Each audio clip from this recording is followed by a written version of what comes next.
So last time we began talking about light, and we mentioned how light's a wave. We talked about kind of what light is. In particular, it's an oscillation in the electromagnetic field that permeates through all of space. It doesn't require a medium to travel. It travels at about 3 × 10⁸ meters per second.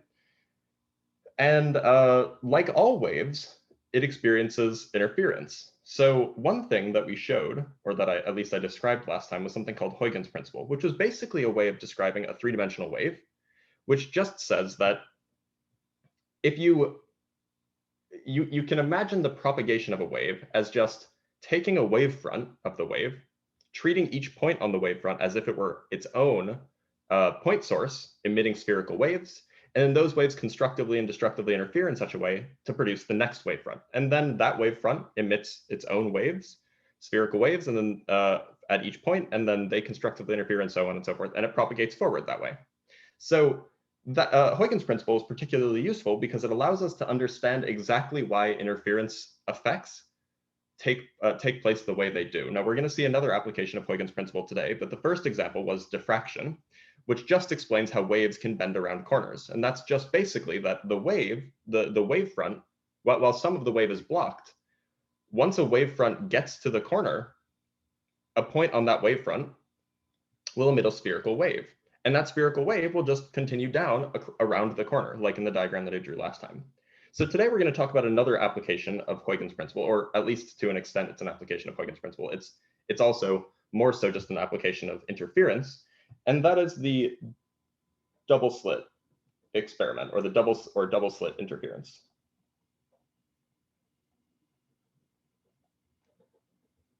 So I think this is section 3.2. Yeah, this is section 3.2. So when we talked about sound, the first thing that we talked about, not the first thing, I think we actually talked about this on Monday, was we talked about interference between two sources.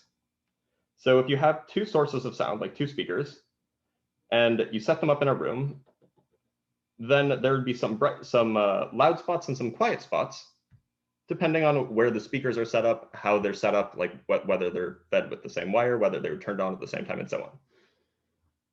But perhaps the most interesting setup was you have two speakers fed by the same wire, so they're in phase and they're turned on at the same time, but they're at different places. And so those two different places will cause interference to occur so that you get dead spots and loud spots at various places in the room that it's in. And so that setup required that the two sources were in phase, meaning that they had the same phase constant, and that they were turned on at the same time, let's say initially, and that they have the same frequency. If they didn't have the same frequency, then you wouldn't get this sort of you wouldn't get a static interference pattern. You would get a phenomenon that occurs like beating, like beats, because when the frequencies are different, your interference changes with time.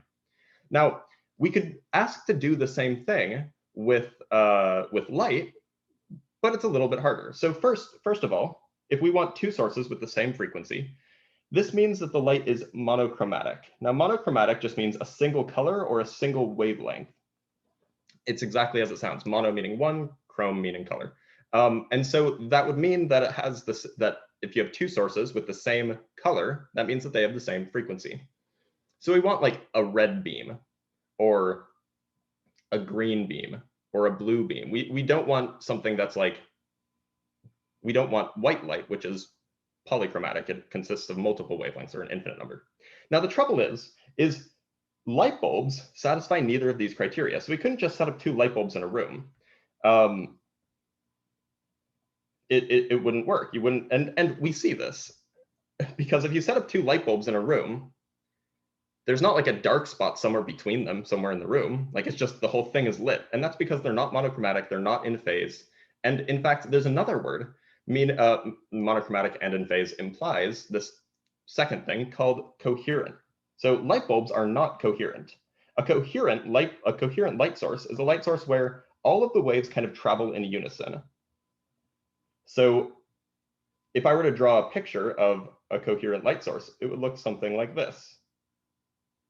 It would emit waves that are all traveling in unison in one direction, all with the same frequency, all with the same phase, and so on. Light bulbs are not like that. Light bulbs are like all sorts of different waves in all sorts of different directions with different phases, different colors, and so on. We need a coherent light source. So it turns out that a particularly dandy coherent light source was invented in like the 60s, and it's called a laser.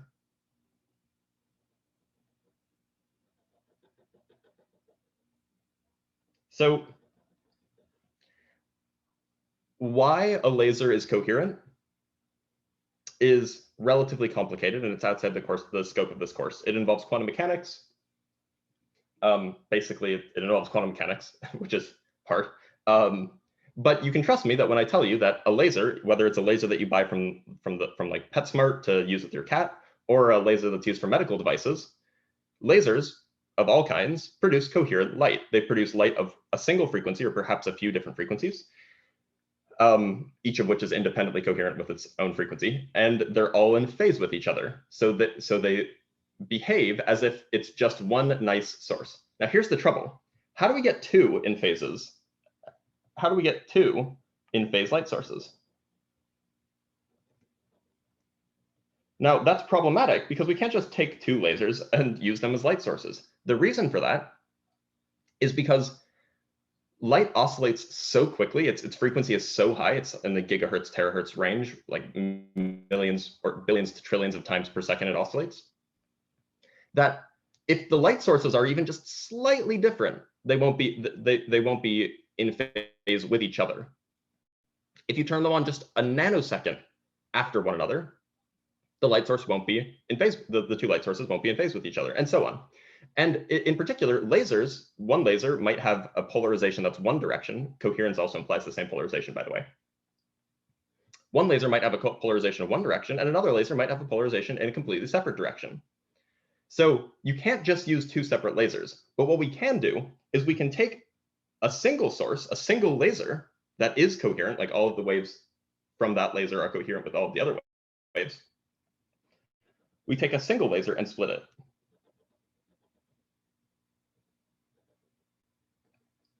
And the way we do that is by using Huygens Principle. Because each point on the wavefront of the laser acts as a new source. And so if we can split those points and then treat 2 points, let's say on opposite ends of the laser beam, as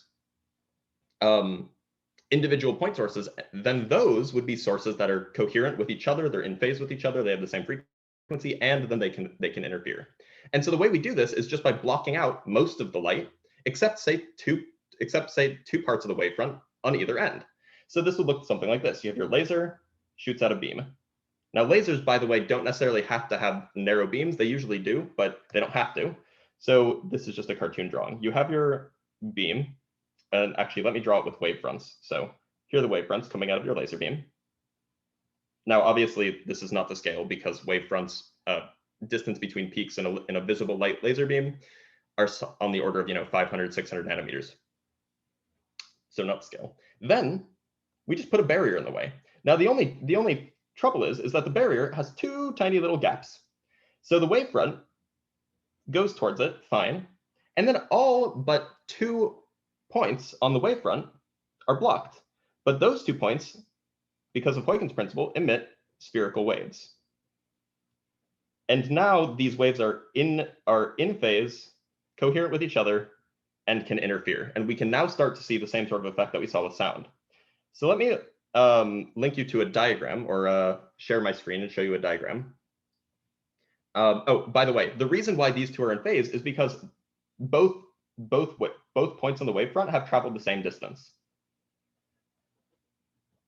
They've traveled the same distance, they've been on for the same time, and they started off with the same phase, so they must be in phase by the time they get to the sheet. And then once those, to the two slits, and then once they encounter those two slits and they split into two separate point sources, then they had the same phase before, so they have the same phase going forward. So let me show you a picture, a better picture of what happens using that's found in the LibreText. It's just animated and it looks better than anything I can draw. So here we have the wavefront. Now this is a plane wave that we're using. So a plane wave is just a laser is a good approximation of a plane wave. It's kind of like what I drew. The wave comes in, then there's the two slits. The two slits then act as point sources. And where the two slits would have their point sources peaks and troughs align, you would get constructive interference. Where the peaks and troughs anti-align, you get destructive interference. Here, the solid lines are peaks and the dotted lines are troughs. So you can see that when the peak of one and the trough of the other align, you get destructive interference. Now, what does this actually look like with like real waves, like not just circles? Well, it turns out that it's actually not hard to see particularly. Here's another example. This is from Wikipedia. So you have your plane wave coming in, you have your two sources, and now you can see what the interference pattern looks like. So you have constructive interference along the middle, and that's because and by the way here, blue is a peak and black is a trough. So you have bright blue and dark black running along the middle, and then it fades as you go off to the side until you get a space of 0 brightness, no bright blue, no dark black. That would be a line of destructive interference. Then you have another place of bright blues, dark blacks, which would be constructive interference again. And you can even see that over here off to the left and to the right, I suppose left and right viewed from the side anyway, you even have another line of constructive and destructive interference, but it's significantly less bright here. And then there's another line of destructive interference as well. So you get this pattern of alternating bright, meaning constructive interference, and dark, meaning destructive interference, rays. Now the question then is, what if you put a piece of if you put a screen, like a piece of paper, something that the light can project onto, at this end, what would you see? Well, you'd see a bright spot along one end, you'd see and then there'd be nothing, and then there'd be another bright spot. Sorry, you'd see a bright spot exactly in the middle. Then to either side of that bright spot, you'd see nothing, you'd see dark. And then to either side of those dark spots, you'd see another bright spot, and so on and so forth until it until the brightness dropped off. Now, this example here, this is an example of like what would happen in the real world where you have finite width slits. So you see that the slits are actually finite in size. They're not points. They're not infinitesimally small. That's why the brightness is changing with angle. But in the calculation, in what we're going to do today, we're going to assume that the slits are infinitesimally small. So they only let through a point of light on either side, and then we'll see that the brightness doesn't change. But anyway, that's neither here nor there. Well, I mean, it is here and there, but I'm going to share my screen back and we can go into the derivation. Now, the derivation gets a little bit complicated, so you'll have to bear with me. So just to reiterate, oh shoot, that is the my charger for my tablet, which has a dead battery. So just to reiterate, so there are alternating constructive and destructive lines of interference. So constructive interferences, there will be a constructive line of interference in the middle, then there will be destructive interference to the sides, constructive interference to the sides of that, destructive interference to the sides of that, and so on and so forth. And so in this case, we see a fringe pattern is what it's called. And this is a technical term. So here we would have a central bright spot or a central bright fringe.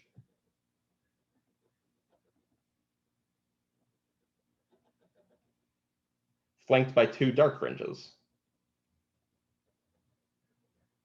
And then you have bright fringes on the sides of that, and so on.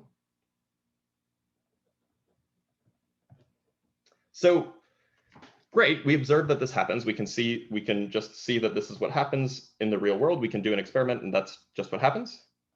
But this is physics where we like to predict things. So for example, if the slits were such and such a distance apart and the laser had such and such a wavelength and the screen was such and such a distance away, where would the bright spots be? Where would the dark spots be? This would be a good thing to be able to predict. So we're going to work out where that is using geometry, basically. So remember, constructive interference happens when your two sources produce waves that at a certain point are in phase by 0, 2 pi, 4 pi, 6 pi, whatever. And destructive interference occurs when the two waves produced by the sources destructively interfere at a place, meaning that their phase differs by pi, 3 pi, 5 pi, and so on. And obviously the negatives are just as well, like negative 2 pi, negative 4 pi, negative 6 pi for constructive, negative pi, negative 3 pi, negative 5 pi, and so on for destructive.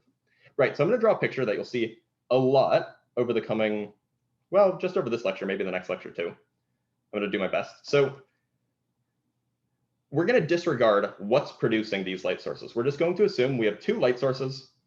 Well, actually, you know what? No, let's not disregard that. I will draw the slits. So here are two slits. We have some light. We have a plane wave coming in. I've drawn the slits really narrow so that they approximate a infinitesimally thin slits. So you have your laser coming in this way. And we're going to try to figure out where on the screen being just something to project onto, where on the screen the bright spots and the dark spots are. Now, this is like viewed from the side.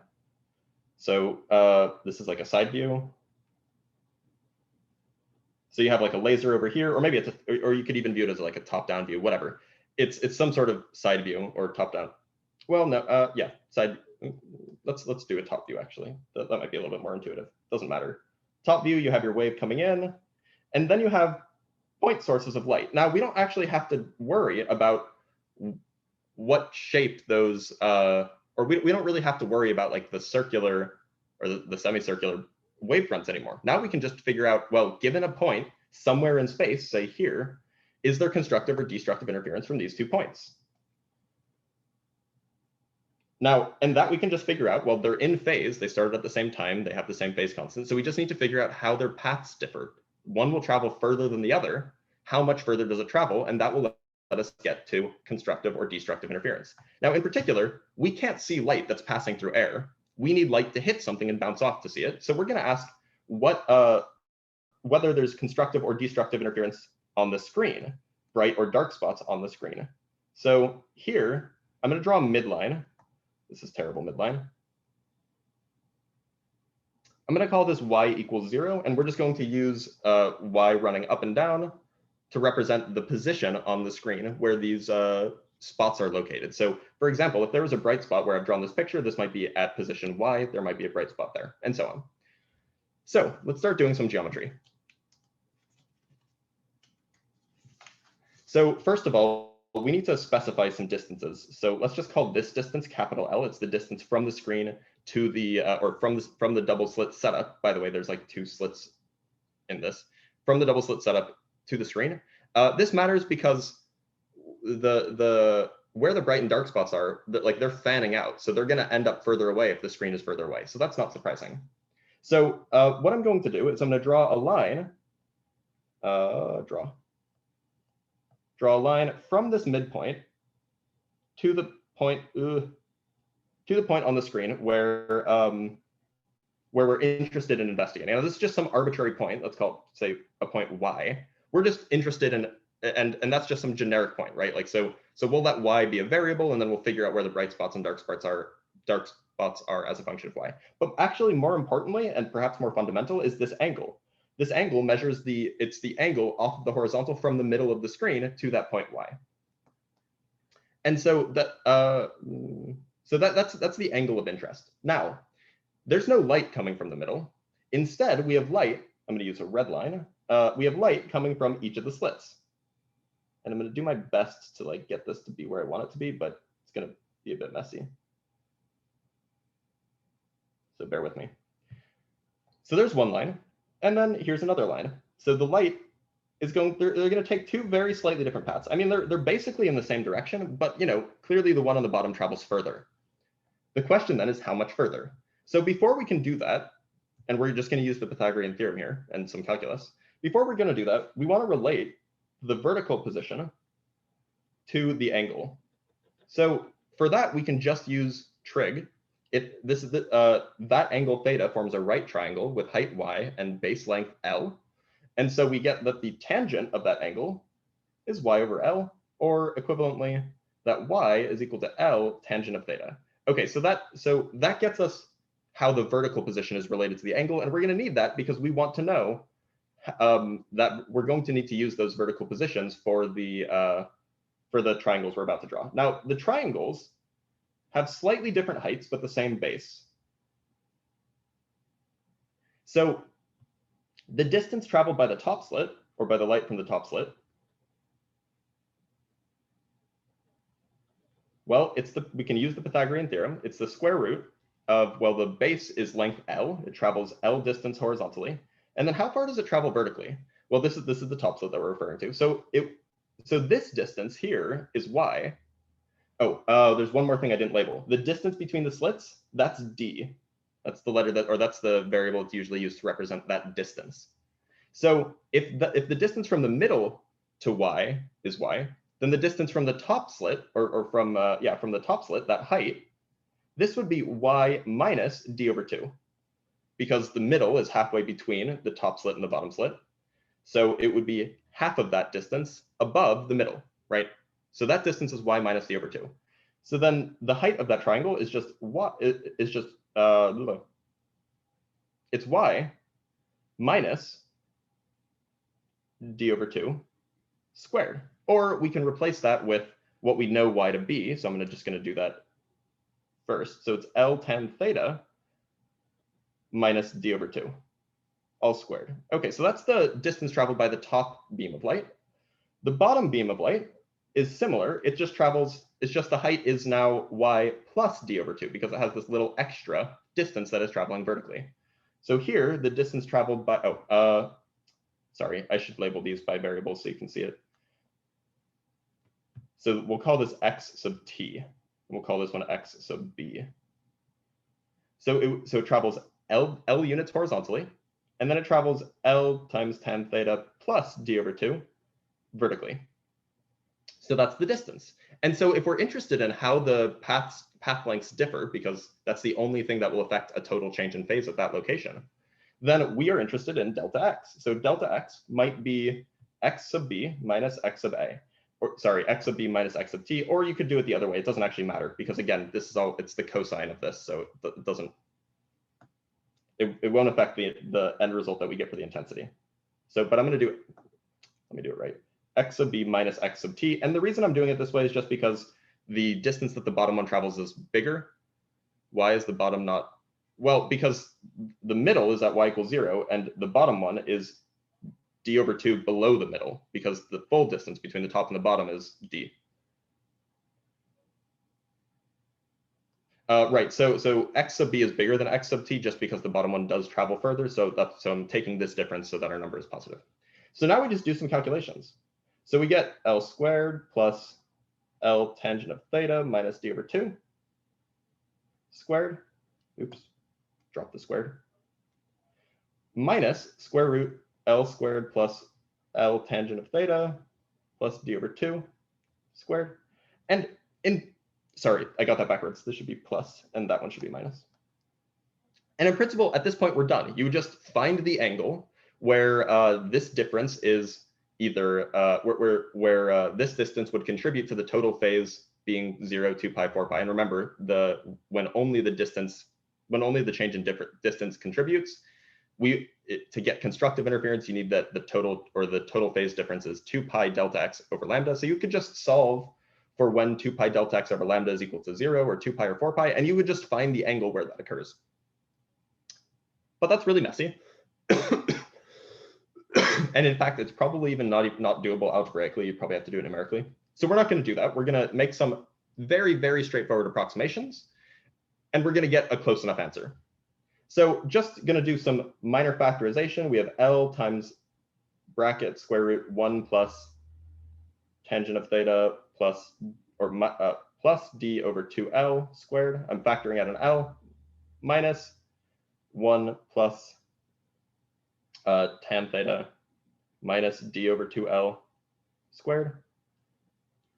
And then we're going to make an approximation. So in most of the cases that we're going to use for the double slit setup, the distance between the slits is much, much smaller than the distance between the sources and the screen. Now, so like in the real world, the distance between slits that we use for like practical experiments where we actually like can set this up and do the experiment, the distance is something like 0.5 millimeter, 1/10 of a millimeter, very, very small. Whereas the distance between the source and the screen is like maybe 10 centimeters, a meter. So, you know, there's an order of magnitude, or like 3 or 4 orders of magnitude there difference, or actually somewhere between 3 and 5 orders of magnitude difference between the distance d and the length L. So what we're going to do is we're going to use the approximation that d over L is much, much less than 1, which is true. And so in this case, that implies that d squared over 4L squared is much, much, much, much, much less than 1. So we can ignore this term. So anytime that term pops up, we can just treat it as if it were 0, because it contributes basically nothing. And by the way, the reason I selected that term is because that term indeed does show up in this above calculation. If you were to expand the tan theta minus d over 2l quantity squared, or the tan theta plus d over 2l quantity squared, the L in FOIL, like first, outer, inner, last, squaring the last part or multiplying the last part by itself would give you d squared over 4l squared. So what we're going to do is I'm going to do this expansion and then drop the last term. So this is equal to L, or it's approximately equal to, anyway, approximately equal to L. And by the way, this approximation is a very good approximation. 1 plus tangent squared theta plus d over L minus square root 1 plus tangent squared theta minus d over L. And by the way, the factor of 2 in the denominator goes away because we're squaring it, and squaring things looks like a squared plus 2ab plus b squared, right? So this is factor, sorry, and I'm missing a tangent of theta as well. D over L tangent of theta.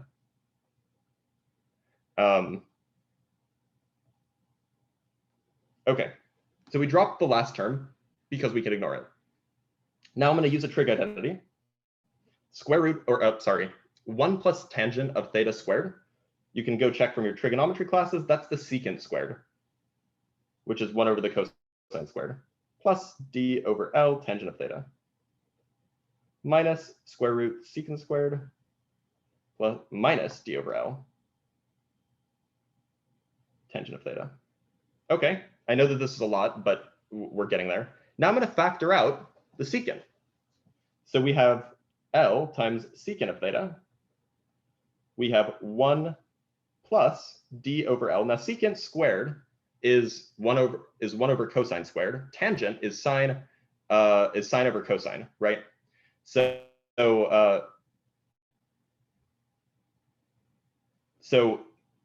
basically tangent divided by secant squared is equal to sine theta cosine theta. That's what I'm using here.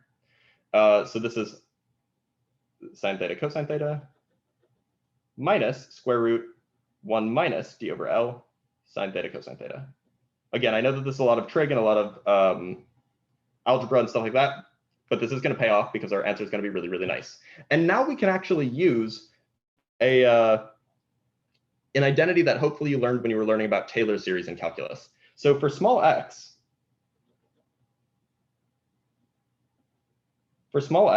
we can approximate we can approximate the square root of 1 plus ax as 1 plus 1/2 ax plus more. This is a Taylor series. That's all I'm doing here. And note that we've already assumed that d over L is small. So this Taylor series would be a good approximation. So we're going to do this Taylor series and see what we get. So we get that this is, again, this is another approximation, but it's a good approximation. L times the secant of theta times, so we Taylor series the first term, subtract off the Taylor series of the second term. So this is 1 plus, well, in this case, x is d over L. A is sine theta cosine theta. So we have 1 plus 1/2 sine theta cosine theta times dl plus dot dot dot minus 1, and here a is negative sine theta cosine theta. So we have 1 minus 1/2 sine theta cosine theta d over L plus dot dot dot. And now we can just simplify. So we have 1 minus 1, so those terms cancel. And then these two terms, you have a minus, they add together. And so what we're left with is L times the secant of theta times 2 times 1/2. So times sine of theta cosine of theta d over L. And the L's cancel. Secant is 1 over cosine, so secant and cosine cancels, and we're left with d sine theta. Which is to say that the delta x, to a good approximation, so long as the distance, so long as d divided by L is very, very small, our delta x is approximately d sine theta. Now, this approximation is done in a more, I suppose, geometric way, visual way. in the LibreText. So if you want to see that, go check that out. I like this derivation more because it's more clear exactly what's happening. Like there's not just triangles that happen to have parallel sides. It just, to me anyway, it's a little bit more clear what's happening here. Oh, this is an approximately equal to. But the other way might be worth looking at too. So we wanted to know what the difference in path length is because we want to know, because the path length difference tells us how the phase difference, or tells us about the phase difference. So in this case, because the duration that these beams have been on for is the same because they started from the same place, and they have the same phase, we have that the total phase difference, delta phi, is just 2 pi delta x, where delta x is the difference in distance traveled, divided by lambda. And just as a reminder, we get constructive interference when delta phi is 0 or 2 pi or 4 pi, etc. And we get destructive interference when delta phi is pi, 3 pi, 5 pi, and so on. And also all of the corresponding negative ones as well. So we can then plug in our answer for delta x into this formula and figure out at what, and delta x now involves that angle theta, the angle above the horizontal. It measures that angle above the horizontal, so it'll tell us what angle there will be constructive and destructive interference.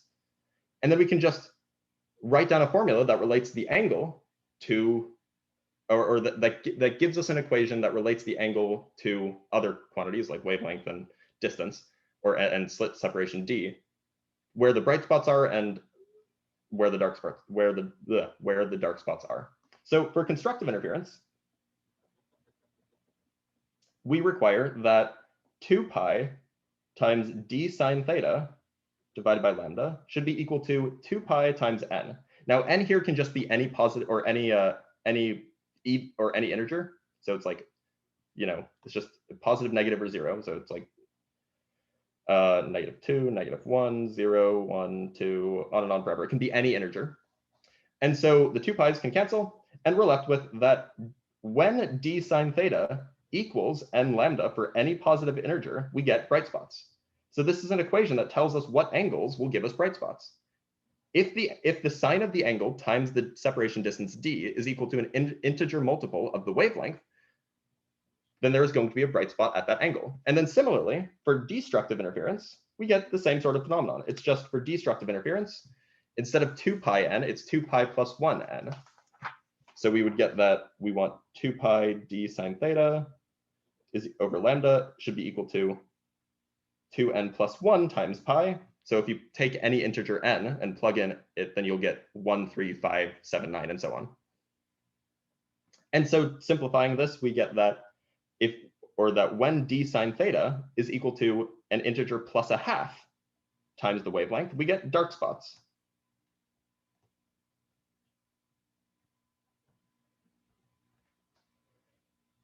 So you just plug in, so if you want to find where the angle, where your first dark spot is, you would plug in n equals 0.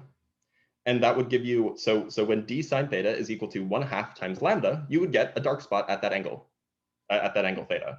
And if you want the next dark spot, if you want the one that's, say, above or below, then you'd plug in -1 or +1 for n. And if you want the next bright spot, you would do the same thing, -1 or +1 for n, in the bright spot formula. Now, if we're looking for bright and dark spots at small angles, say like less than 1 radian, maybe like in this range here, we can actually approximate this angle in terms of a height along the screen. So for small theta, the sine of theta is approximately equal to the tangent of theta, and the tangent of theta is just y over L. So that means, again, this is only for small angles. This is for near the central maximum. We would have bright spots at, or we'd have like the nth bright spot at y sub n equals n lambda L over d, and we would have dark spots, the nth dark spot, or rather,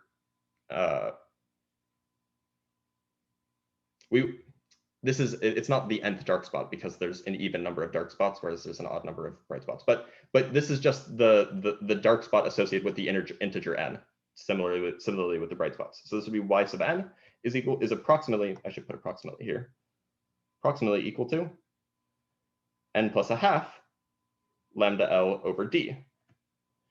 And by the way, I'm putting approximately here because this is only valid, these equations are only valid in the small angle regime.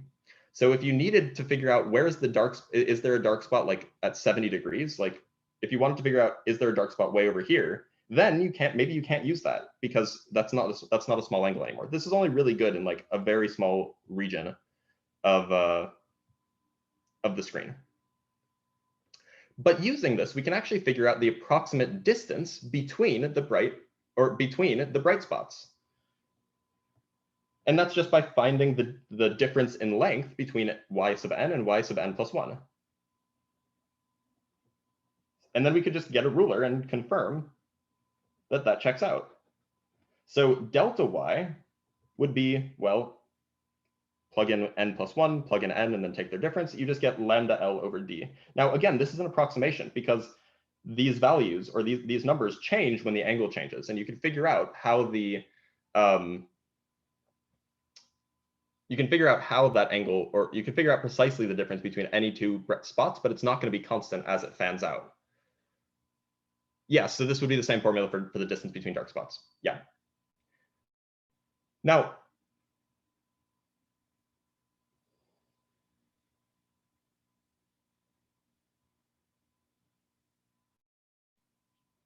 what am I trying to say?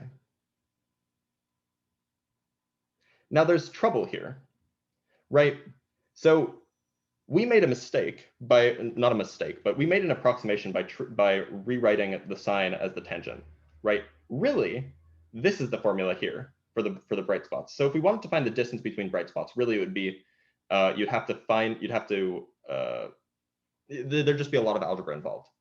But the point that I'm trying to make right now is that this formula looks like it implies that there's an infinite number of bright spots, right? You just can keep increasing n and you get more and more bright spots, but that's not true. In fact, there are a finite number of bright spots and dark spots. Why is that? Well, it's actually not too hard to show. So the bright spots occur when d sine theta is equal to n lambda. But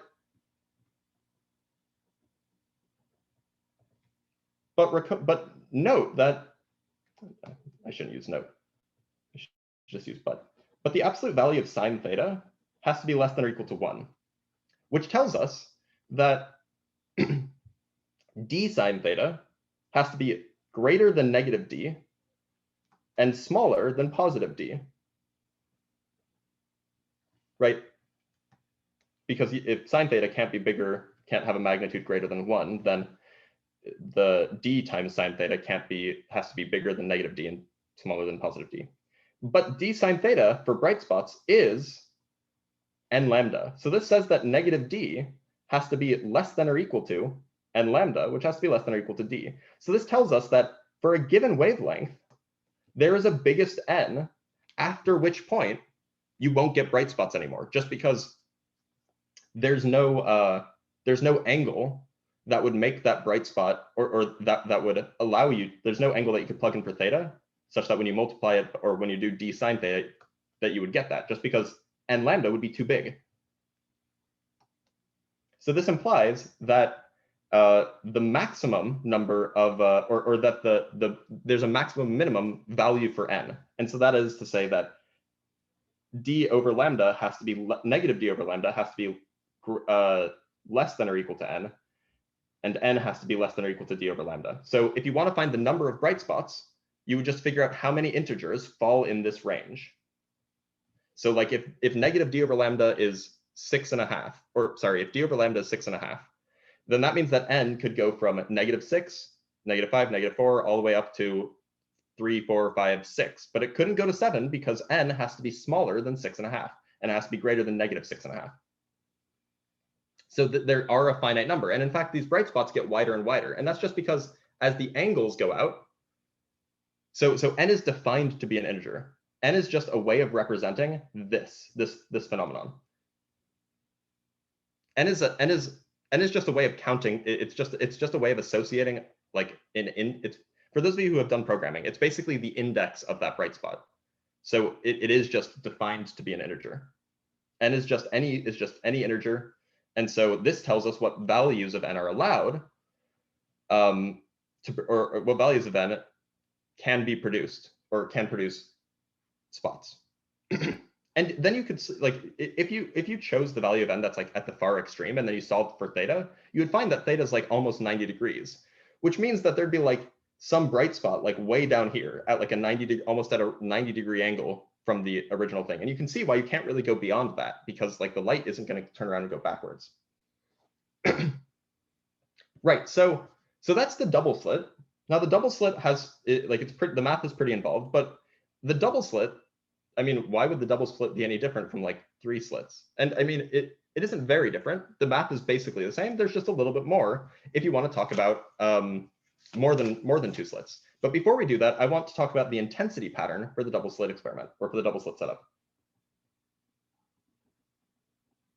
So what we did is we found out where the bright spots and where the dark spots are, but that doesn't tell us like how bright it is between those spots. Like, how does the brightness change? Does it change linearly? Does it change quadratically? How does it change? So if we had a formula for the intensity, that would be excellent. Fortunately, we do. So just as a quick reminder, the intensity of 2 interfering waves is equal to the maximum intensity if the 2 waves were interfering constructively, times the cosine squared of the total phase difference divided by 2. Now in this case, so this is true for any 2 waves, but in this case we know what delta phi is. Delta phi is just 2 pi delta x over lambda. It's the phase difference associated with the path length difference, because they have the same initial phase and they have the same duration that they've been on for. Just as a reminder, again, this would be the maximum brightness, the maximum intensity. So like I said, in this case, delta phi is equal to 2 pi delta x over lambda, and we know what delta x is. Delta x is 2 pi d sine theta over lambda, right? Okay.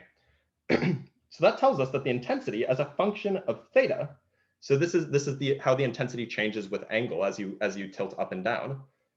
The intensity as a function of theta is just I naught times the cosine squared of, now this is terrible because you have a sine inside a cosine, pi d sine theta over lambda, and the 2 canceled out.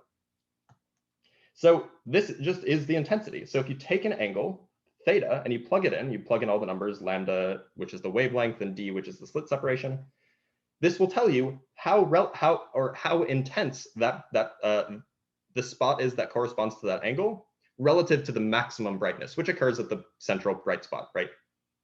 So it's useful in the sense that it just tells you exactly how bright it will be at any place along the screen. And then you could write sine of theta in terms of a position.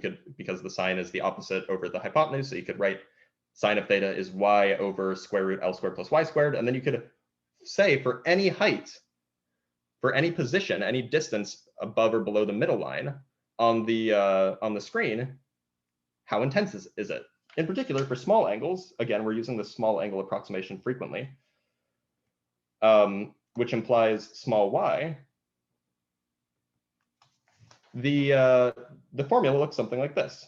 The intensity as a function of height along the screen is I naught times cosine squared of pi yd over lambda L. Again, this is an approximation because we're assuming small angles here.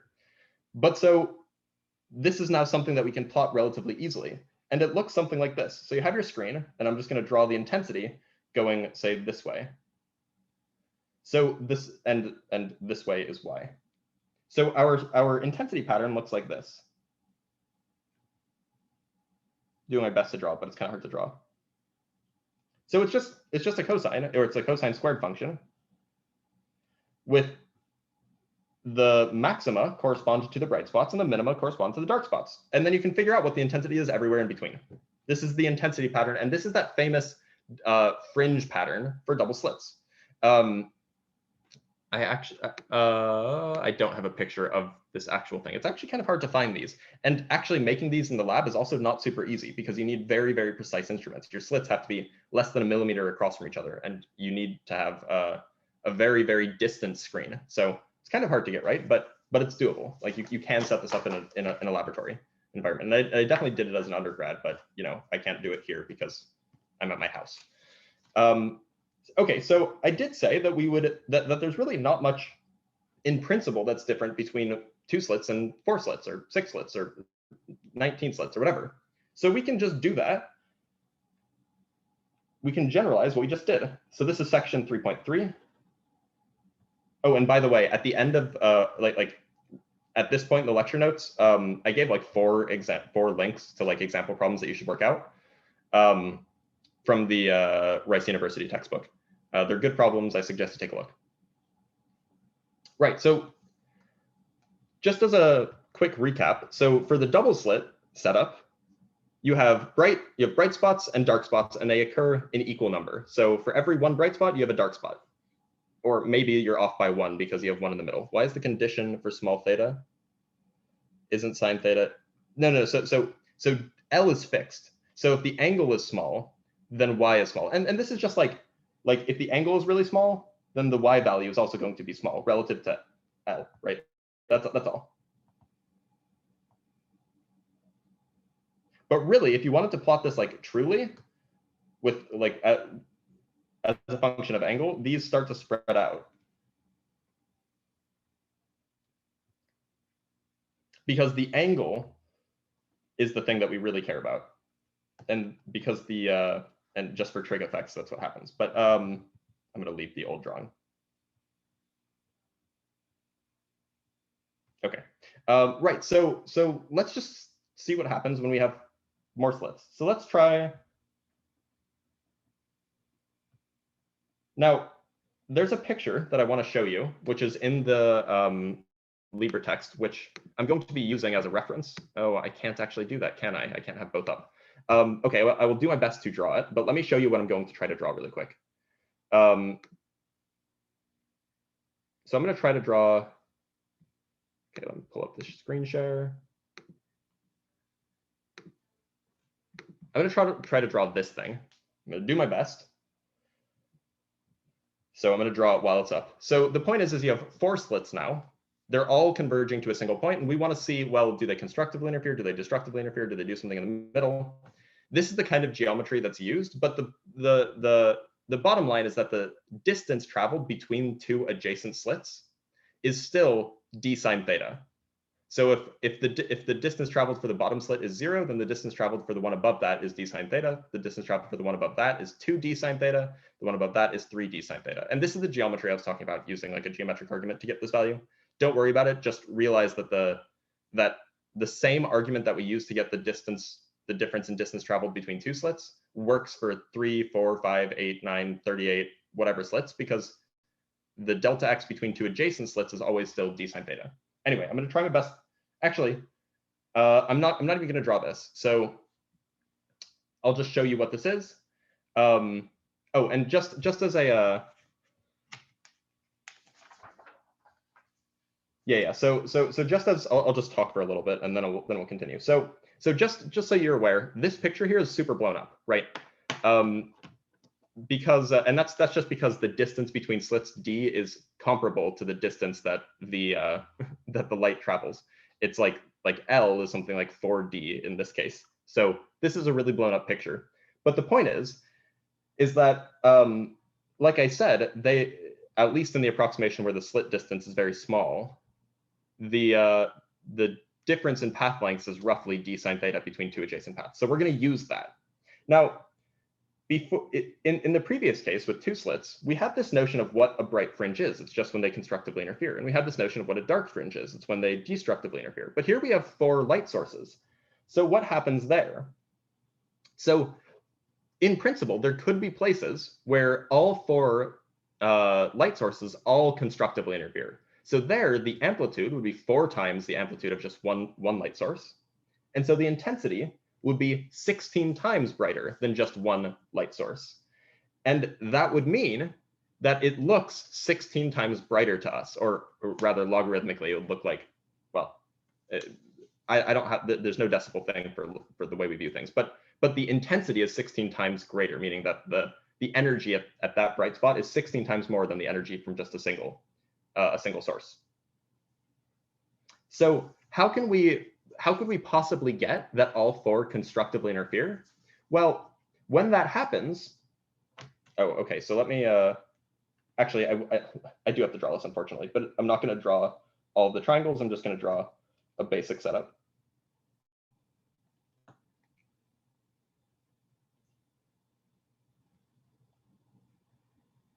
So I'm going to draw mid, and I'll show you this drawing once it's done.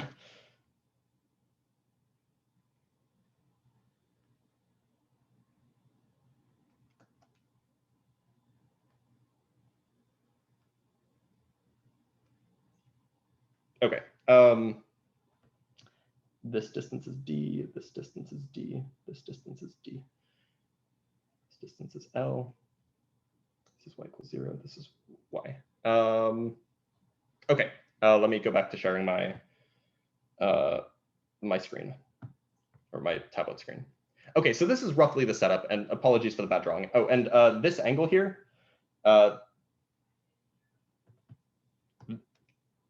this angle, which would be roughly the angle that goes from the middle point to the point of interest, that angle is the angle that we call theta. We always measure theta. No, that's not right. We always measure theta from the midpoint of our slit setup. Doing my best. It's unfortunately it's kind of hard to. So this angle is theta. Okay. So when we talk about theta, that's what we're referring to. So we already know that as I've established that the delta x between 2 adjacent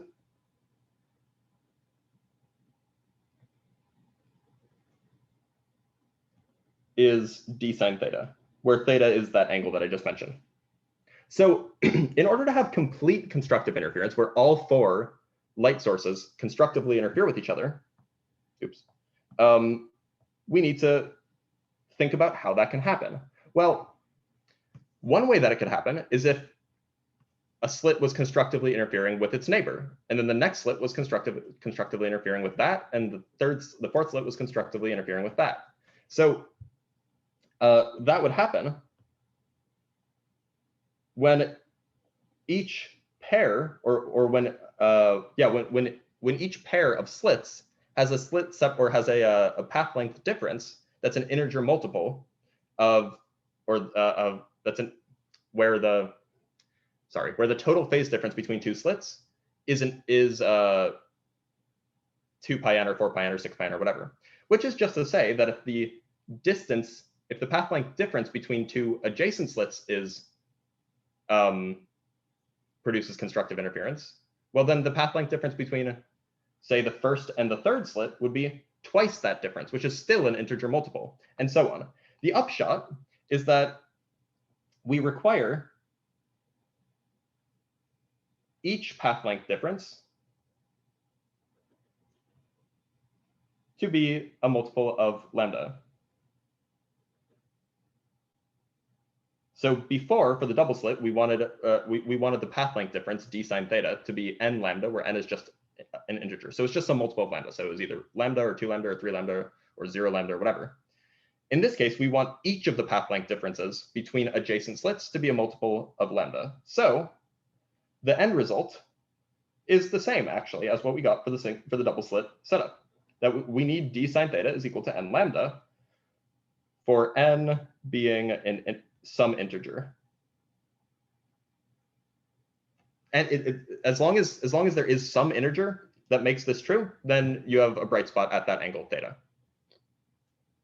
Now, so what we find right here is that the formula for the bright spots is the same regardless of whether you have 2 slits or 4 slits. And in fact, this argument follows for 6 slits or 19 slits or whatever.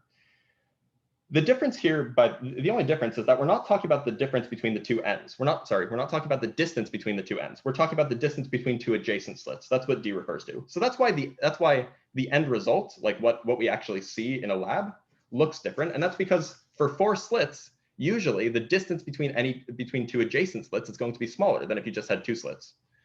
So the D values will often be different, but they don't have to be. Now, here we have to be careful. So while the formula for constructive interference is the same as it is for the double slit, the dark fringes, i.e. destructive interference, where there's no light getting there, are not the same as the double slit case. So we have to be a little bit more careful. So we've already established what we mean by constructive interference. That is, we need that the path length difference between any pair of slits is a multiple of lambda, and so in particular we have to have that the path length difference between adjacent pairs is lambda or 2 lambda or 3 lambda and so on. So for dark fringes, we need to have all 4 of them destructively interfere, and that's harder, right? Because in principle, you could have like 2 constructively interfere and then 2 destructively interfere, but that would still not leave you with no light. We need 0 light. So that is, we have to pair them off. We need each slit to destructively interfere with exactly 1 slit.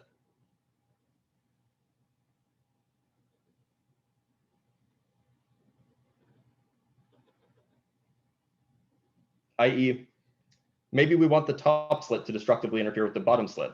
Then we also need that the middle 2 slits would have to destructively interfere with each other. Or maybe the top and the third destructively interfere, and then the second and the fourth have to destructively interfere, and so on. So we have to figure out how that works, how that affects the angle. So if, for example, d sine theta was equal to 3 lambda over 4, well, what would that mean? Well, what's the path length difference? So this tells us that this is the path length difference between 2 adjacent slits, right? So if d sine theta was equal to 3 lambda over 4, this would imply that slits 1 and 3 have a path difference of twice that. Because 1 and 2 have a path length difference of 3 lambda over 4. So 1 and 3 would have a path length difference of 3 lambda over 4 plus 3 lambda over 4, which is just 3 lambda over 2. And similarly, slits 2 and 4 would have the same property.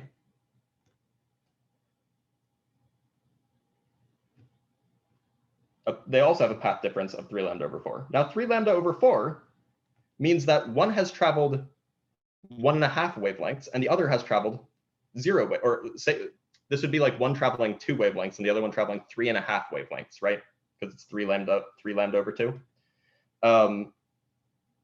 And so that would occur, or that would cause destructive interference between those pairs, right? If one travels a full wavelength, or 1.5 wavelength, how do I want to draw this? Yeah, one would travel, let's do 2.5 wavelengths. 1, 2, 3. And the other one will have traveled just one wavelength. So it would be like starting here. You can see that at the point where they would interfere, they destructively interfere because one has traveled a half integer multiple of a wavelength further than the other. In this case, it's 1.5 wavelengths further than the other. So this would give us destructive interference. So this would be one place at the angle that is determined by this equation. So you plug in d for whatever the slit separation is. You plug in lambda for whatever the wavelength is of the light. And then you try to find the theta where this equation is true. At that angle, both slits 1 and 3 and 2 and 4 would destructively interfere with each other. And then you'd have 2 destructively interfering things coming together, which obviously produces nothing. So you get no light at that angle. And we can do the same thing for other path length differences. Another one would be when d sine theta is equal to lambda over 2, then slits 1 and 2 and 3 and 4, so those are the pairs that we're using here, have path differences of lambda over 2. So that's, again, a half integer multiple of a wavelength. One has traveled half as far along. That's equivalent to like a phase difference of pi. And so they would destructively interfere, also in that case. So you'd get you'd get a dark spot also at the angle associated with the formula d sine theta equals lambda over 2. And then there's one more. When d sine theta is equal to lambda over 4, well, in that case, slits 1 and 3 have, and 2 and 4 have path length differences of lambda over 2 as well. And that's because between 1 and 2, you have lambda over 4. So between 1 and 3, you would, and between 2 and 3, you have lambda over 4. So between 1 and 3, you have lambda over 2. And between 2 and 4, you have lambda over 2 as well. So again, in this case, the first slit would have traveled half a wavelength further than the third slit, which leads to destructive interference. So these are just the first 3 dark spots, formula for the first 3 dark spots. And you could keep going. You could say, okay, well, what about 5 lambda over 4? Would that work? Yeah, that would work. And you could just keep going. But this is all of the path length differences that are less than lambda. Before, we had that the path length difference for the double slit would just had to be a half or 3 halves or 5 halves times lambda, all of those. Here, we have more dark spots before you get to your first bright spot. So the first bright spot is at n equals 0. That's the central one. It's just always bright at the center, regardless of how many slits you have, because you can plug in n equals 0, and that will give you an angle of theta equals 0, because when sine of theta equals 0, then theta equals 0. The first bright spot occurs when d sine theta is equal to lambda. So that'll be at some angle, maybe it's like 20 degrees or something. When d sine theta is equal to lambda, that'll be some angle. But between that bright spot at theta equals 0 and theta equals, say, 20 degrees, there's 3 dark spots when there are 4 slits. One dark spot will occur when sine theta is equal to lambda over 4, which is at a smaller angle than when d sine theta is equal to lambda. There's also there'd be a dark spot when d sine theta is lambda over 2, and there'd be a dark spot when d sine theta is 3 lambda over 4. Those are all between the central bright spot and the first order. It's called first order, by the way, the first order bright spot.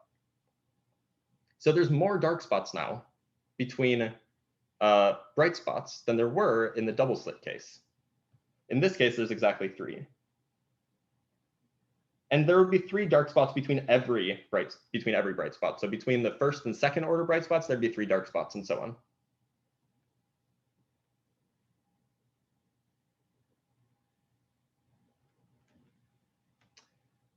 So now you might ask, how can we determine the intensity like in the double slit case?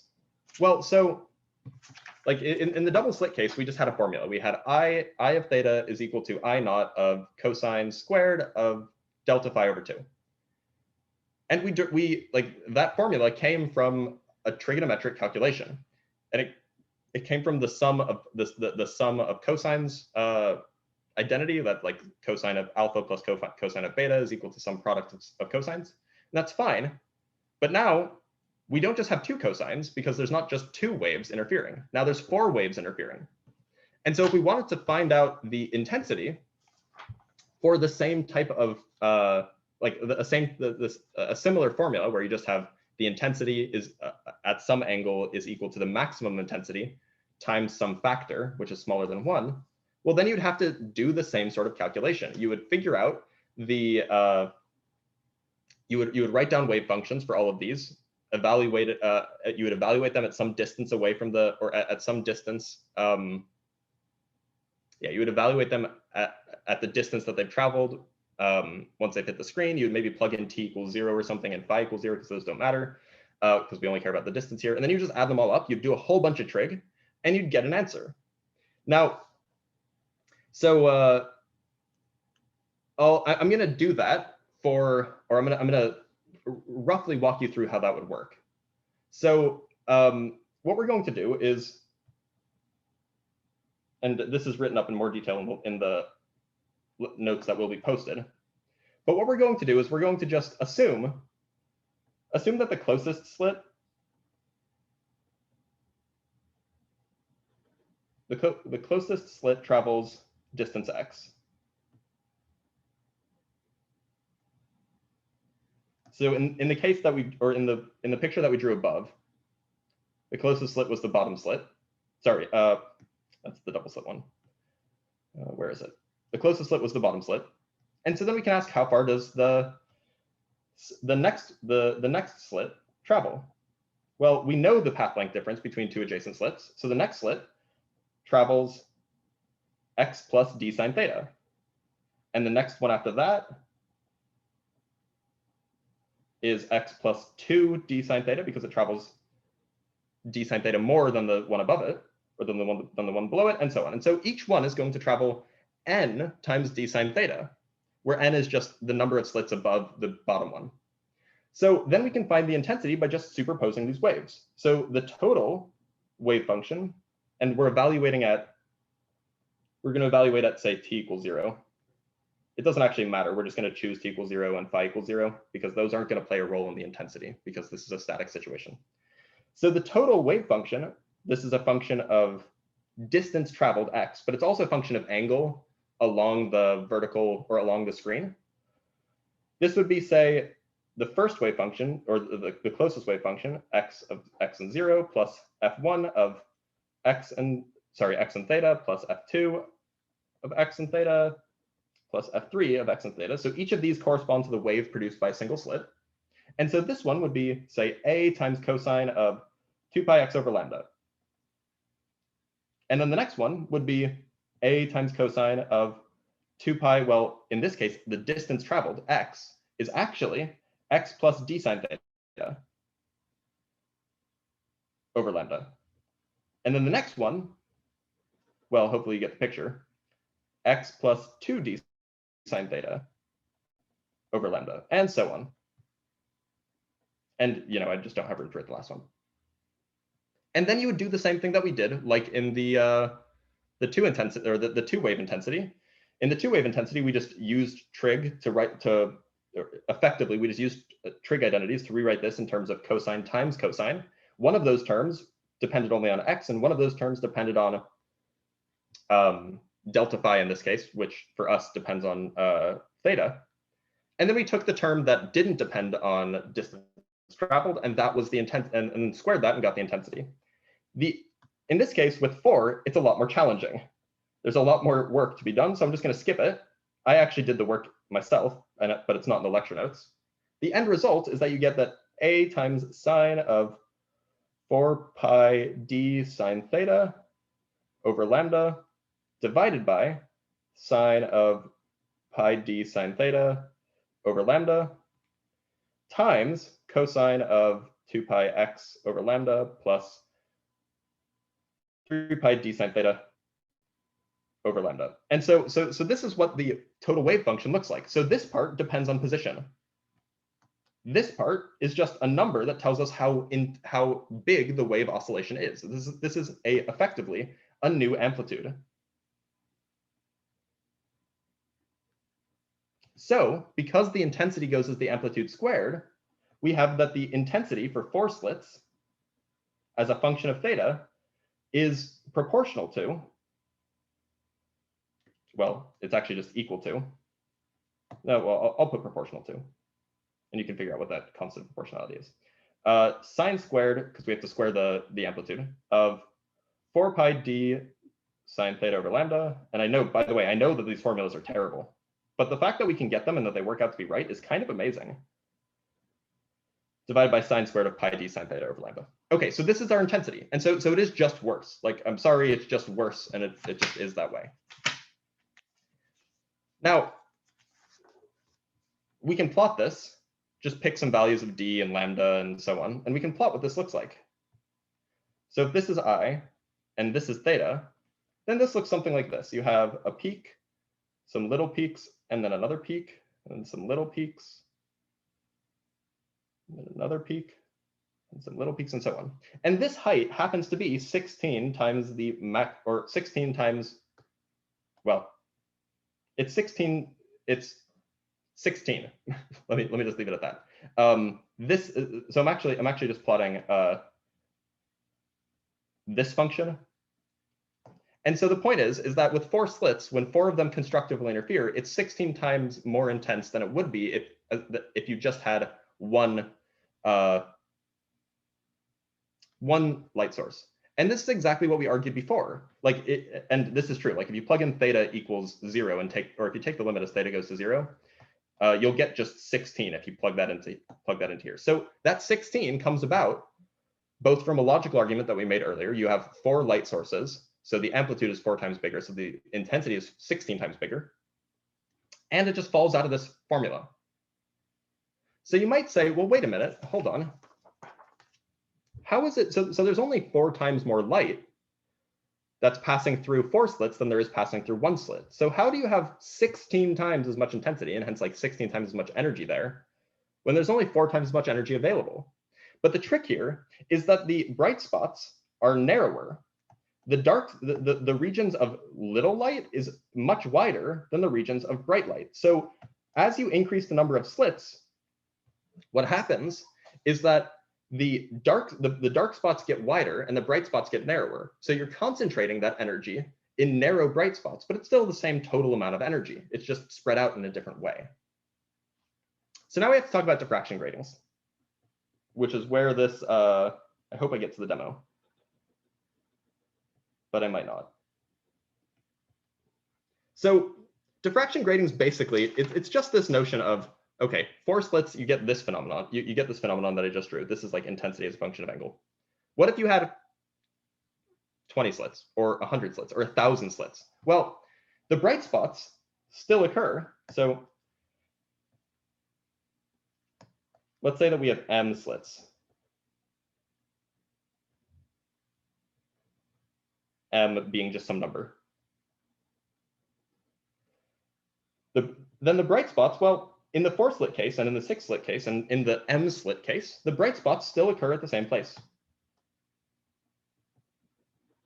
It still occurs when d sine theta is equal to n lambda, where n is just some integer. That's still true.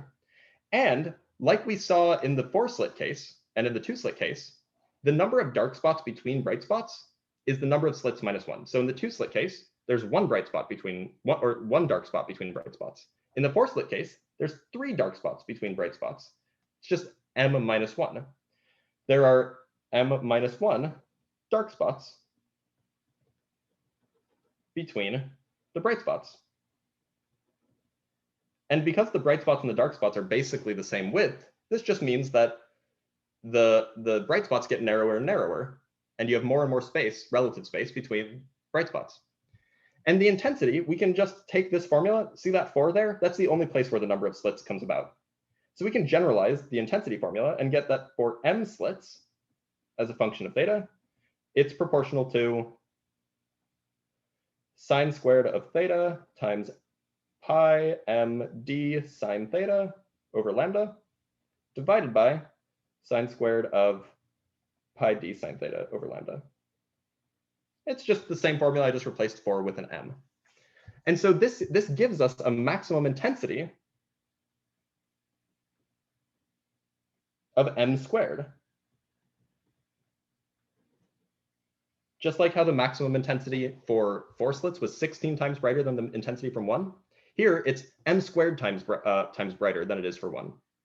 And so it's the same thing.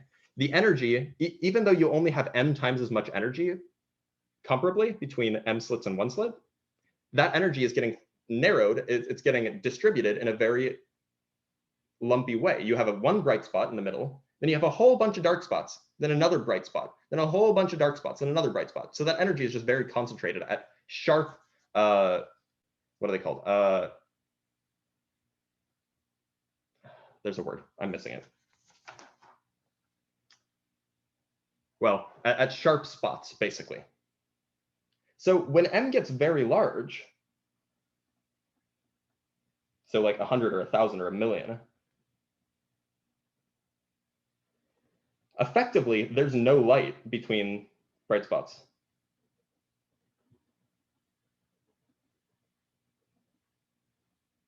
The dark spots are the entirety of the gap between the bright spots. Notice that in the 4 slit case, these secondary bright spots are much, much lower in amplitude. And as you increase the number of slits, those get even smaller compared to the maximum height. So as m gets large, there's just no light that's between the bright spots. It's like destructive interference the entire way. And so a device that has a whole bunch of these slits has a name.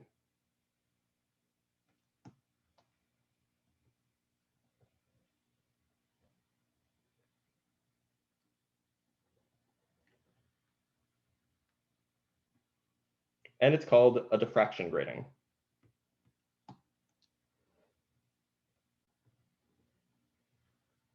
Now, diffraction here does make sense because these light waves are really bending around the slits, right? Like if we go look at the picture way up here, this is a result of Huygens Principle, and Huygens Principle is a diffraction phenomenon. So that's why this is truly called the diffraction grating, and that's why it has that name. It's basically just a whole bunch of lines really, really close to each other. Now, a diffraction grating is specified, so a diffraction grating is like a specific object. And it's classified or it's characterized by the grating density, grating, which is just a number per square meter or per millimeter or per centimeter. It basically tells you the number of slits per distance, and that maybe it's per millimeter. Oh no, I forgot to check. I might have to step away for just a minute, but I got a diffraction grating. I'm going to show you a demo with it, but I don't remember exactly how many slits per millimeter there were, so I can check with the Amazon order.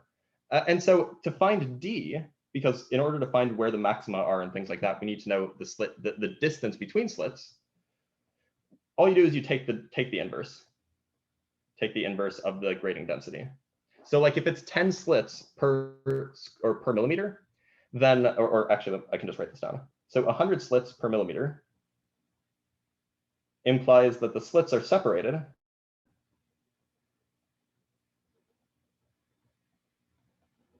by 1/100th of a millimeter, which is a really, really tiny slit separation. Now, so you might ask, okay, well, why would you do this? And it turns out that they're actually remarkably useful, right? So diffraction gratings are typically used to obtain sharp bright spots, which are easy to measure. And the reason why we use diffraction gratings for this is because if you use 2 slits, you can roughly know where the peaks and the dark spots are, but like they're not, like the peaks are wide and the dark spots are wide, so it's kind of hard to tell like where exactly is the peak, where exactly is the dark spot. Whereas for a diffraction grating, the peaks are so narrow you can measure it very precisely. So let me be right back really quick. I'm going to go get the number for my diffraction grating.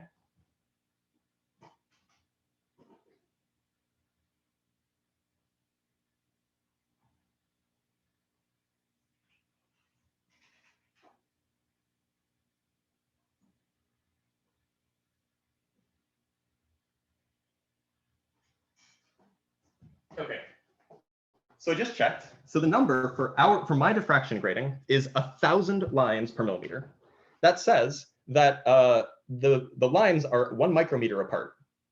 There's 0.001 millimeters between each line. Now, you might ask, how do you get that? And it's actually fairly straightforward. You get that by just pulling a piece of plastic really, really quickly. Sorry, I walked away again.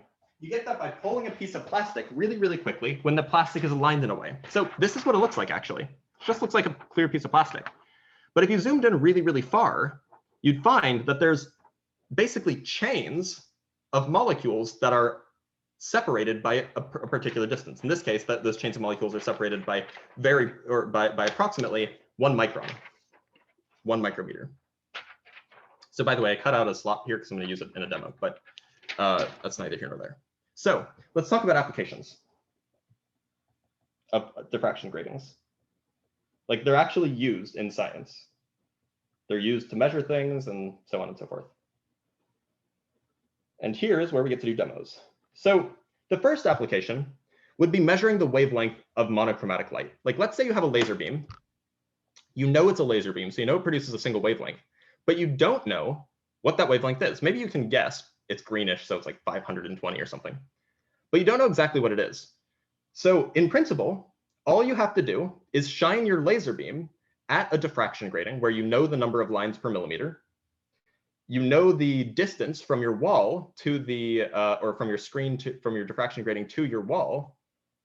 So you know this. So basically, what I'm getting at is if you know L, you can measure theta, and you know D, then you can calculate lambda by using this formula. That is a thing that you could do. So for example, let's say you have a laser. This is a regular laser. This is actually a really powerful laser, and it's also pretty rare. This particular laser, it's not like you can't just buy it at a store. It has a very special wavelength. I bought it, 6, 7, 8 years ago. It was like $100. I have weird hobbies. Just a laser, this laser pen. Makes green light. It's also very bright, by the way. And so you could, laser flex. No, I have a whole freaking collection. Maybe you can see them at the end of the quarter. No, I can't use this with the CAD. It's too bright. So for 5 slits, would there be four dark spots between bright spots? Yes, there would be. Right. So say I don't know the wavelength of this laser. I actually don't know it exactly. It's something like 515 nanometers. But let's say I didn't know that. Well, what I would do, and I'm going to move you so you guys can see the setup that I have.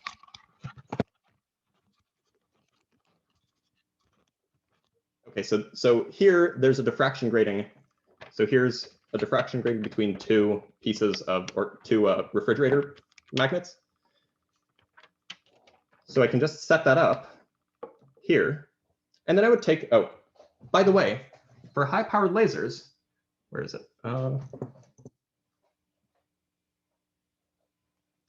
There. This laser could blind me in less than a second. So safety is necessary. Putting it over my glasses. Right, so laser, oh, by the way, this is what these glasses look like. Try to bring it close to the lens. It's very red. So like if I shine the beam against the wall, I don't even know if you can, so there it is. And now it's not through the, well, okay, you can't really see it, but I promise that I'm shining it at the wall. Anyway, so safety for me. I know what I'm doing, so I'm going to use these, but it won't hurt you to look at this light through a camera. So I'm going to take this diffraction grate, or this laser, and shine it through this diffraction grating. Hopefully you guys can see this all right. Yeah. So you see a central bright spot, and then there's a spot.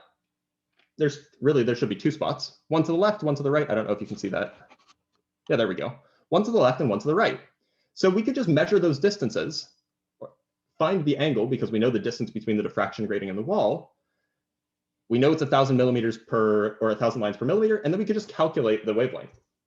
Now I don't have good rulers and I don't have good measuring devices. In principle, one could do this. I don't have that stuff here, but it's doable. This is a really good way of measuring wavelengths. In fact, I have a monochromator in my garage which uses this and then it spits out a number. You just turn a knob. You just turn a knob until you see light come out, and that means that the diffraction grating has been aligned in such a way that the knob reads the wavelength that you're measuring, and that gives like up to 2 nanometer precision, which is really, really good. Now, oh, I don't need to be sharing my screen anymore. I'll go back to sharing it in a minute. Now, diffraction gratings can be useful for other things too. So for example, if I take a flashlight, silly question, but the atmosphere is acting like diffraction grating for reasons the sun gets those lines coming off it. No, no, that's a separate thing.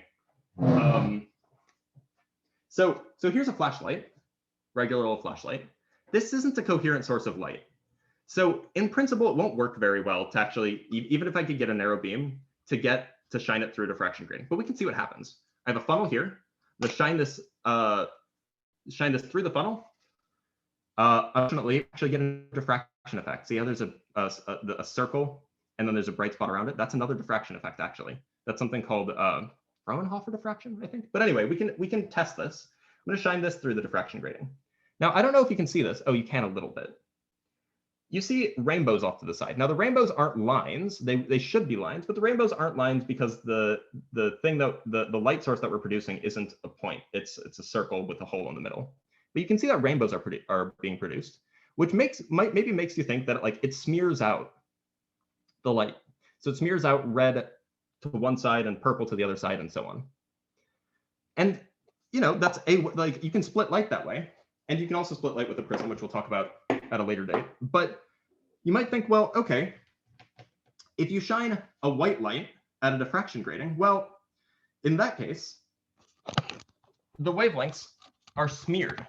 They're spread out. And so just like for everything, you always, or just like for any light source through a diffraction grating, you'd always have a bright spot at the center. And the reason you have a bright spot is because any two of the slits travel the same distance. You can always pair them off so they constructively interfere. So you always get a central bright spot. But then the angles start to change with different wavelengths, because the angles d sine theta, that's the slit, in order to get a bright spot, the slit separation has to be d sine theta. Sorry, the path length difference d sine theta has to be equal to a multiple of the wavelength. So depending on the wavelength, remember, the wavelength of visible light goes from about 400 nanometers to 700 nanometers. Depending on the wavelength, those angles, the angles where the bright spot will occur will be different. So at, say, 400 nanometer light, you'll get a smaller angle because an integer multiple, say 1 of the wavelength 400 nanometers. So d sine theta equals 400 nanometers, where d is just it's the slit separation. That would give you a smaller angle theta than if you had d sine theta equal to 700 nanometers for 700 nanometer light, and so on. So you get that the purple violet light, doesn't get bent, doesn't get diffracted as far in the diffraction grating. The first order spot isn't as far away from the center as the red one. So you might think, okay, it just smears it out. But we can actually go a little bit deeper than that and see something kind of miraculous. And this shows that it's really splitting light, not just smearing it. So what happens if you shine a source that just has a few individual wavelengths through the diffraction grating? Meaning, it's not just a conglomeration of all of the wavelengths to make white light. What if it's just like a few different wavelengths overlapping each other? Well, fortunately, I'm going to laser flex again. I also have a laser that does that. So here's my laser.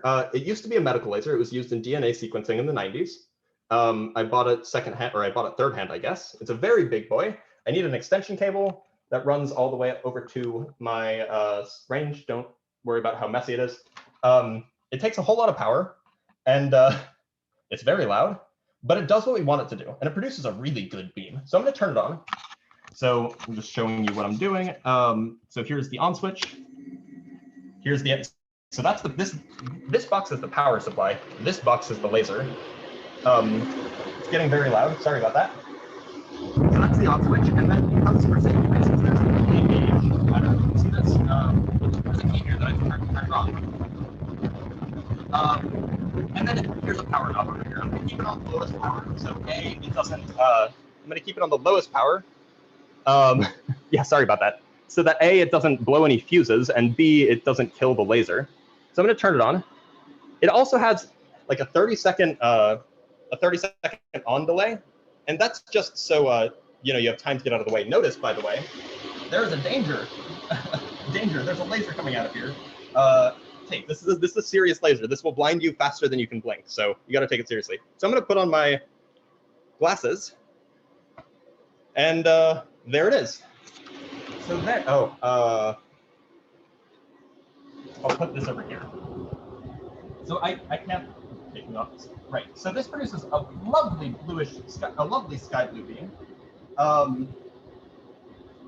And you might say, okay, well that's bluish, so maybe it has a wavelength of 450 or 480 nanometers. But you'd be surprised.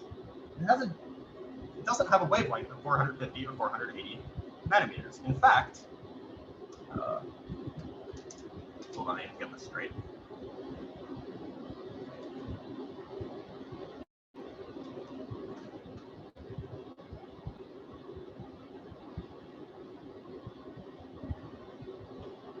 I don't know if you can see this. I'll take you with me. So here is our diffraction pattern. There is a single bright blue dot, and I have to be careful here because, you know, don't want to get blinded, but I've set it up so that the beam is being stopped everywhere. There's no reflections. Single bright spot, same color. Now, what about the fringes? Well, the fringes look very different. Here's the first order fringe on the left. Notice that there are 5 spots. And if you look at extra closely, you might be, well, okay, it's actually not even there because I haven't turned up the power. 5 spots. And notice that they're all, it's not smeared out. These are single unique wavelengths here, here, here, here, and here. And so this actually displays that this laser is generating five wavelengths, and precisely 5. And it's these 5 wavelengths, and we can figure out what those 5 wavelengths are. If my memory serves me, it's something like 450 nanometers, 478 nanometers, 498 nanometers, 505 nanometers, and 513 nanometers, something like that. But those are the 5 that it makes, and it's not smearing it out. It's not like smearing it out like the white light. It's just 5 individual points that are deflected to different angles. I'm going to turn this off, but that is the. Oh, and by the way, yeah, it's in this, like, those are just the first order diffractions. There would be higher order ones somewhere. Should be. Maybe not. That's worrying. Okay, I don't know where the higher order ones are, so good thing I put the cats away. I'm going to turn this off.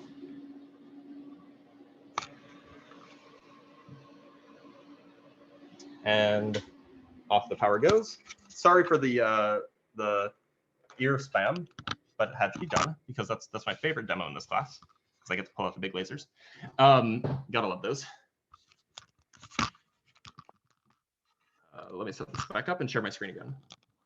So basically what we just demonstrated is that the light, the diffraction grating splits light. It doesn't just smear it out, it splits light into its constituent parts. And so this can be super useful because most of the light that we see is a whole bunch of different wavelengths combined into a single beam or a single wave or whatever. Like the light from the sun is a combination of a whole bunch of different wavelengths, but when they get to our eye, we can't tell them apart. It just looks white to us, a combination of all of them. So let me show you, or let me briefly go over why you might care, like why you might actually care about being able to split light. So, oh, and by the way, the reason, I don't think I said this, but the reason why the shorter wavelengths are closer to the, to the central maximum is because they have a smaller angle because their wavelength is shorter. So if d sine theta is equal to lambda and lambda is smaller, then theta will be smaller too. Right, so the reason why we care is spectroscopy. At least this is one reason why we care.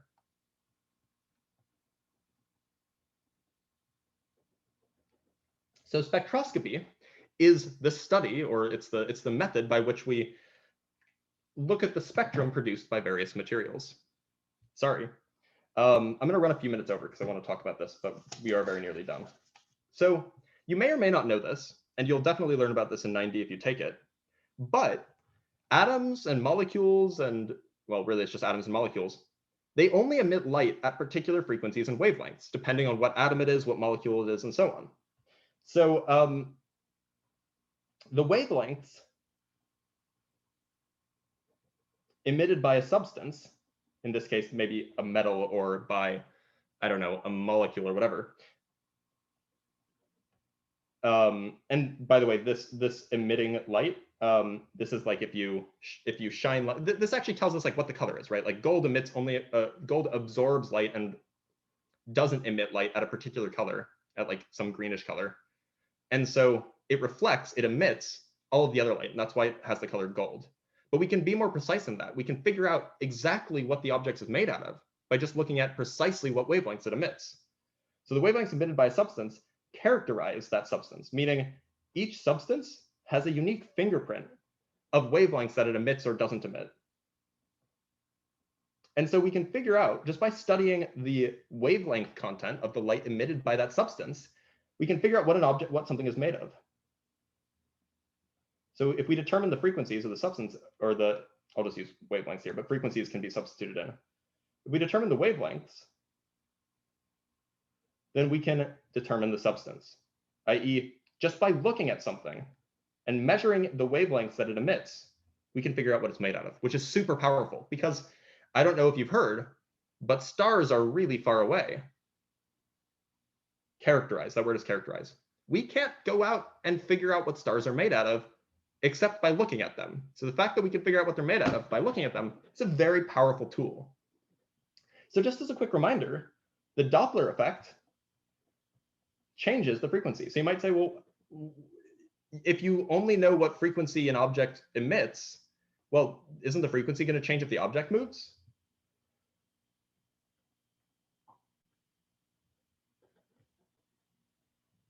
In particular, the formula for the Doppler effect for light was that the received frequency is the square root of c plus v divided by c minus v times the source's frequency. So you might say, well, how could you know anything? What if something's just moving away and the frequency changes?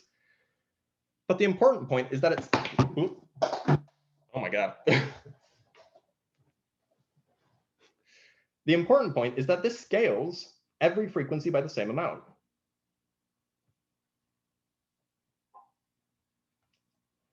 So while we might not know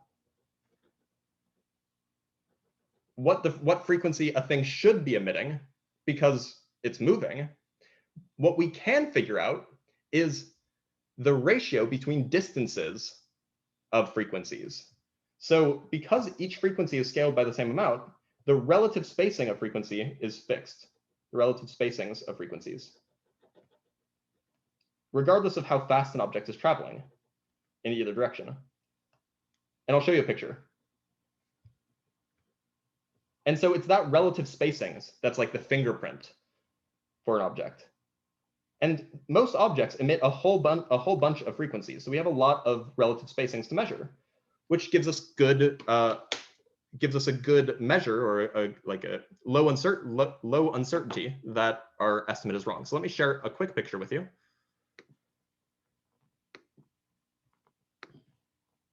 Go back here. So here we have two of the same type of material, but they're traveling at different speeds. So even though the wavelengths have all been shifted, here left is low wavelength, violet like 400 nanometers, right is high wavelength, like red like 700 nanometers. Even though the actual wavelengths, and this is an absorption spectrum, by the way, so this is a substance that absorbs everything but a few specific wavelengths. So that's why there's dark spots here. So even if we don't know, like, we can't say what the substance is when it's, when there's a dark spot here, a dark spot here, dark spot here, dark spot here, because maybe it's moving. What we can say is that the distance between this dark spot and, or the distance between these two dark spots and divided by the distance between those two dark spots, that ratio is going to stay the same. Maybe it's a ratio of 2 to 1, and it'll always be a ratio of 2 to 1, regardless of how fast the object is moving. Notice that distance ratio is the same down here, even though the actual location of those frequencies isn't different. So you can put together a sequence of, it has dark spots that have distances of these ratios, and that is a fingerprint for an object. So for example, if you point your diffraction grating at a star, then you can learn a lot. Stars, by the way, behave like a coherent source because they're so far away. Sources tend to cohere as time goes on. So you can learn two things. One, you can learn what it's made out of. You can figure out, oh, it's 80% hydrogen, 20% helium, whatever, by looking at the relative spacings. And you can also figure out how fast it's moving relative to you, because once you know what it's made out of, you know what its spectrum should be.